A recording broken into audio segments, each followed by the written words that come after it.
Beyond Madness, Foucault and the History of Mental Illness.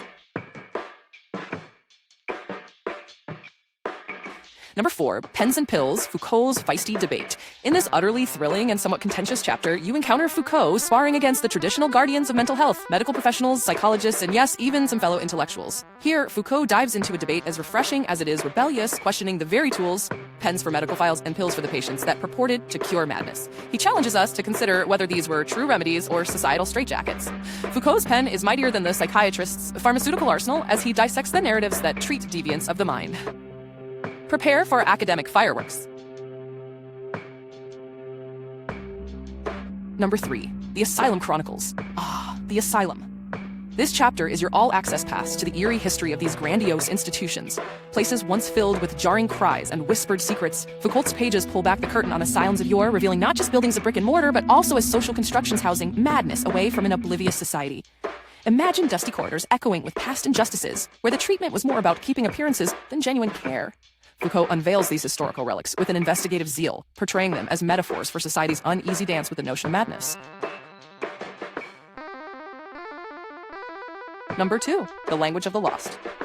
In this chapter, Foucault opens his linguistic toolbox to explore how the language of madness has evolved over time.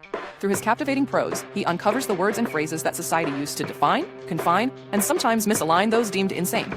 It's a veritable lexicon of lunacy. Foucault argues that language itself has been a powerful force in shaping how we perceive mental illness, like a mirror reflecting society's own incoherence and biases. It's amusing and alarming to uncover how labels can become shackles. So, ride along on Foucault's linguistic gondola, gliding through the wordy waters of the lost and found of mental descriptions. Number 1, The Labyrinth of Lunacy. Step right up into the whimsical world of the mind, a labyrinth more twisting and turning than the corridors of any minotaur-haunted maze. In The Labyrinth of Lunacy, Foucault introduces you to the enchanting paradoxes of reason and unreason.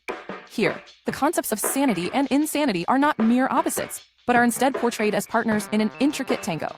Through a blend of historical case studies and their philosophical implications, Foucault invites you to wander these corridors, showing how societal definitions of madness shift over centuries, leaving a tantalizing trail of questions rather than clear-cut answers. Mind your step. This exploration might just shift your own terrain of thought.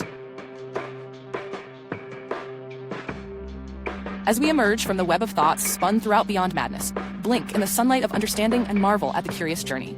Foucault leaves us assembled at the crossroads of history, philosophy, and psychiatry, each thread woven with his unique mix of inquiry and insubordination. So while this book may come to a close, your own exploration is just beginning. Will you change the way you think about madness?